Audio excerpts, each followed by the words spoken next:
ওটুক কালো দেখাচ্ছে। ভাগর্তবিব সম্পৃক্ত ভাগর্ত প্রতিপত্তয়ে জগত বিদর বন্দে পার্বতী পরমেশ্বর। নমস্কার, আমি রনি দাস, বিজেন্দ্র কলেজের সংস্কৃত বিভাগের সপ্তম সত্রের ছাত্র। এখানে উপস্থিত আমার প্রিয় ও শ্রদ্ধেয় অধ্যাপক ও অধ্যাপিকাদের আন্তরিক শ্রদ্ধা ও প্রণাম, এবং এছাড়াও বিজেন্দ্র কলেজের সংস্কৃত বিভাগের ছাত্র ও ছাত্রী এবং সংস্কৃতপ্রেমী সমস্ত সহপাঠীদের আন্তরিক শুভেচ্ছা ও হার্দিক অভিনন্দন জানাই। আমার আজকে বিষয় হচ্ছে পুরুষার্থ চতুষ্টয়। শুরু করার আগে আমি সংক্ষেপে কিছু একটা পুরুষার্থ বিষয়ে আগে বলে নিচ্ছি। মহাভারতে যেমন আছে, ভারত আবার জগৎ সবার শ্রেষ্ঠ আসন লবে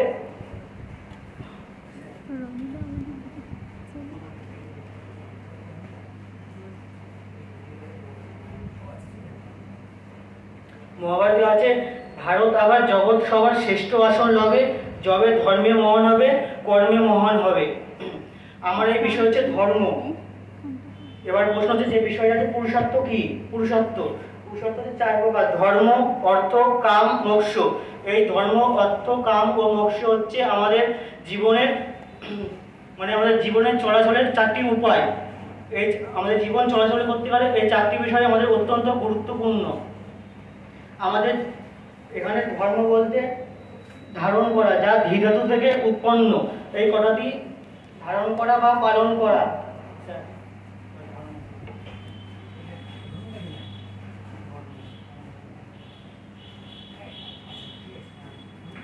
ছোট করে বলবো।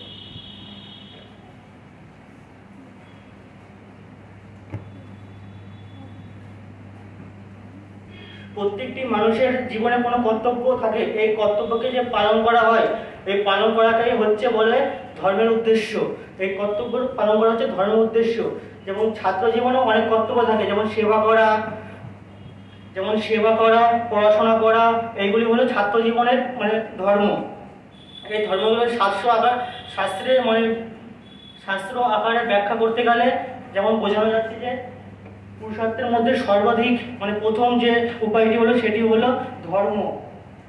এই ধর্ম হলো একটি প্রাচীন শব্দ, যাকে সংস্কৃতে বলা হয় ধারণা ধর্ম ইত্যর্থ। অর্থাৎ ধর্মই হলো মানুষের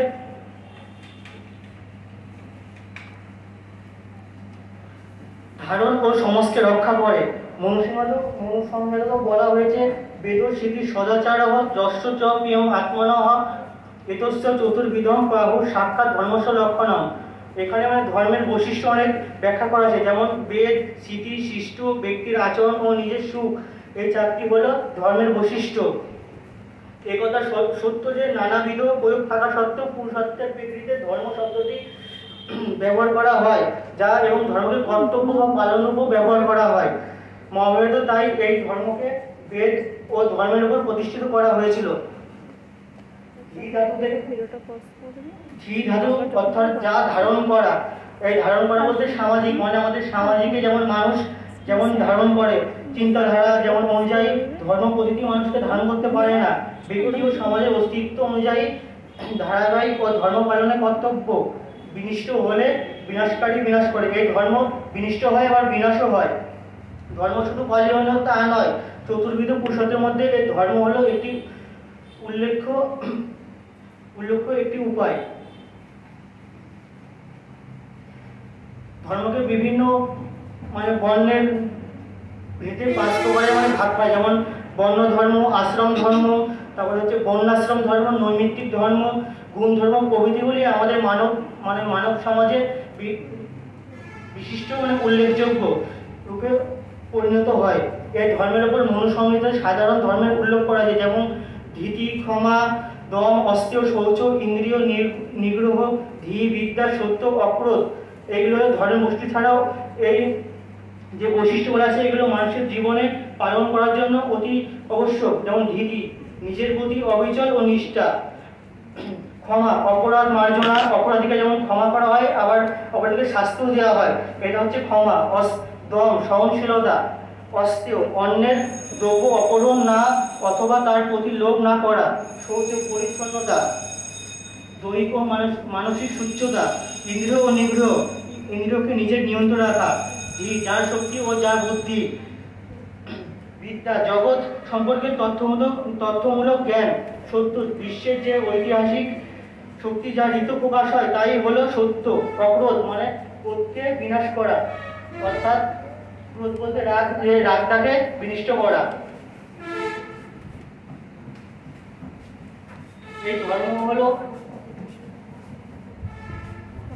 ধর্ম হলো প্রথম পুরুষার্থ, মানব জীবনে সবচেয়ে প্রয়োজনীয়, মুখ্য ও প্রয়োজনীয় বটে। ধর্ম মানুষের অমানুষও বটে, তাই সর্বাগ্রে মানে সব জায়গায় ধর্ম চায়। এখন প্রশ্ন হচ্ছে, সাধারণ মানুষের নিকট এই অর্থ ও কামের গুরুত্ব অপরিসীম কি?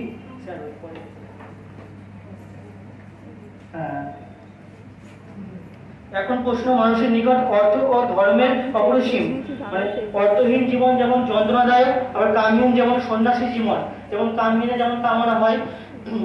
ধর্মে কেন সর্বাগ্রে প্রয়োজন, মানে ধর্ম কেন সব জায়গায় প্রয়োজন হয়? এর উত্তরে বলা হয়েছে, ধর্মহীন এবং ধর্মহীন কাম নিন্দনীয়। অর্থ ও কাম ধর্মপূর্বক হলেও শোভা পায় এবং মানব জীবনে ধন্য করে।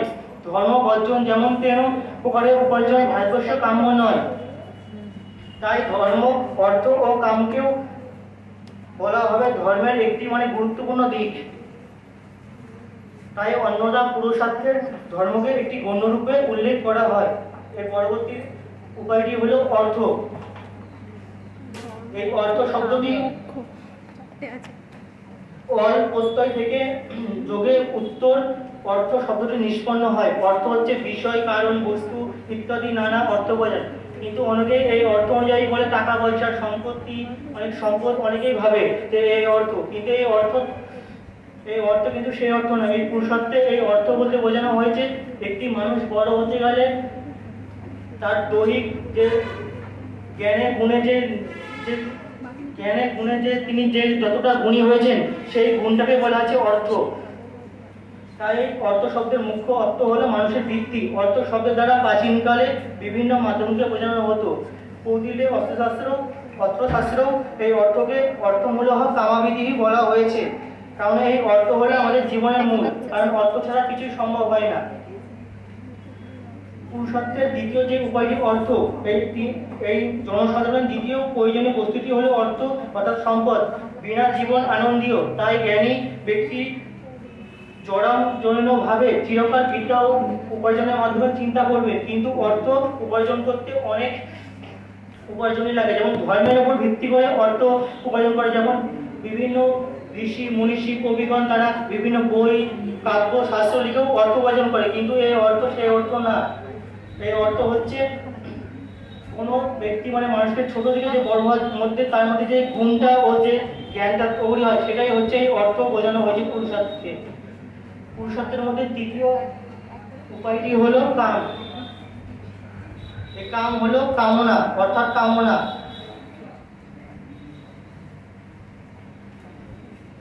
আমরা সবাই কামনা করি যে প্রত্যেকের আধ্যাত্মিক জগতে উন্নত হব, কিন্তু আমরা কিভাবে উন্নত হব সেটা অনেকের প্রশ্ন থাকে।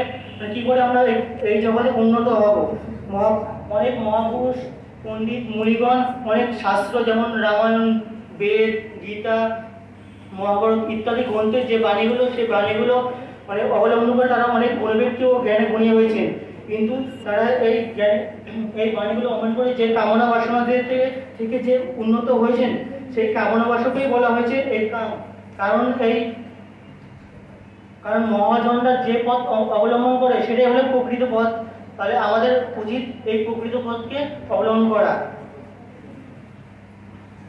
কোনো এক উপনিষদে বলা হয় যে কাম মানুষকে প্রকৃত করে, কারণ কামের পরে আসে হচ্ছে সংকল্প, আর এই সংকল্প থেকে আসে প্রযত্ন, এবং এই প্রযত্নই শুধু ভোগের জন্য নয়, বিভিন্ন উল্লাসিত সংকল্পে সম্মিলিত, তবে কামই পুরুষার্থ ও অর্থকে বহন করে। কিন্তু এই কাম থেকে মানুষের মধ্যে বা অনেক ব্যক্তির মধ্যে লালসা, লোভ, অনেক কিছু এই কাম থেকে জন্মায়। কাম যদি সুনিয়ন্ত্রিত ও শৃঙ্খলার মাধ্যমে মানুষের ইষ্টিলাভ সহজ করে, তবে পুরুষার্থের মধ্যে এই কামই বৃদ্ধিপ্রাপ্ত হয়। পুরুষার্থের মধ্যে চতুর্থ যে উপায়টি হলো, সেই চতুর্থ উপায়টি হলো মুখ্য।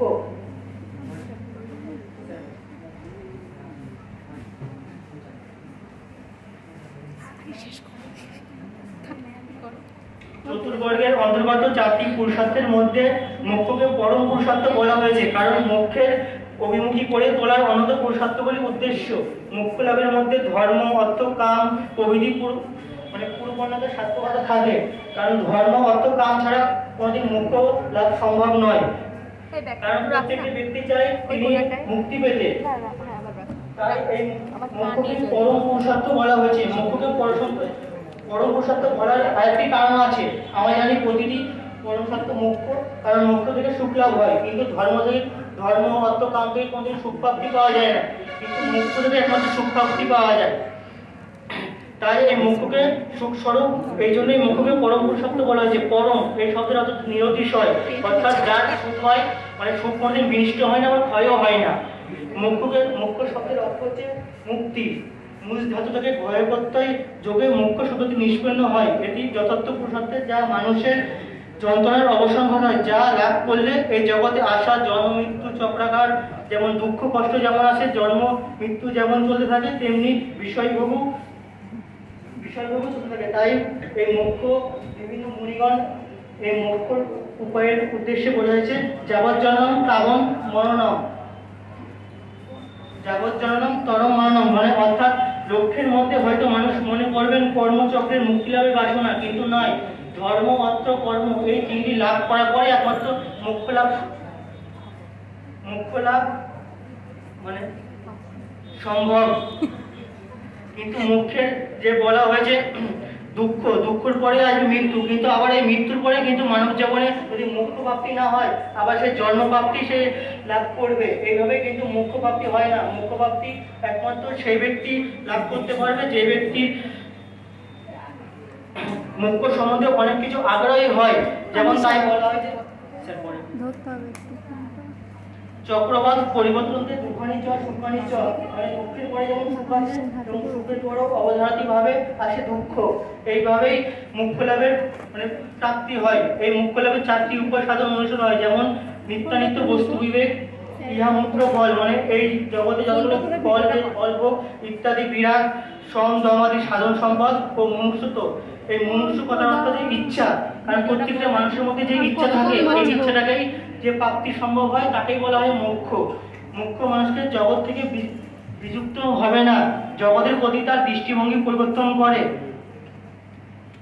মুখ্য জগতে এবং জীবনের সূত্রপাত করে নিরাসক্ত নির্ভর এই মুখ্য বিভিন্ন ভূমিকা পালন করে। মুখ্য জীবনে যেমন পূর্ণতা আনে, তেমনি জীবনে প্রাপ্ত সেই জগতে পরিত্যক্ত করে। তাই চতুর্বর্গের মধ্যে মুখ্য অঙ্গীভূত হয়েছে। আসলে ধর্ম, অর্থ, কাম, মুখ্য এই সমস্ত পুনর্লাভ হচ্ছে মানব জীবনের একটি সম্পাদিক, একটি পরিপূর্ণতা ও গুরুত্বপূর্ণ দিক। তাই বিভিন্ন গ্রন্থে যেমন মহাভারত, গীতা, রামায়ণ প্রভৃতি গ্রন্থে এই মোক্ষকে মুক্তি প্রাপ্তির একটি উপায় বলে তুলে ধরা হয়েছে।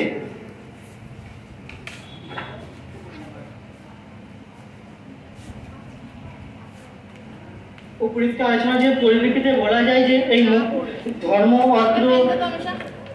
অর্থ, কাম ও মোক্ষ এই কটি উপায়ের মধ্যে কিন্তু মানুষের মধ্যে যে মোক্ষ প্রাপ্তি, এটি কিন্তু প্রধান উদ্দেশ্য। কারণ সবাই চায় যে জীবনে উন্নত হতে, সবাই চায় যে জন্মের পর মানে পরম ভোগ লাভ করতে, কিন্তু এই ধর্ম, অর্থ, কাম যদি কোনো মানুষের মধ্যে যদি এই পালন না করে, কিন্তু মোক্ষ প্রাপ্তি কোনোদিনই সম্ভব হবে না।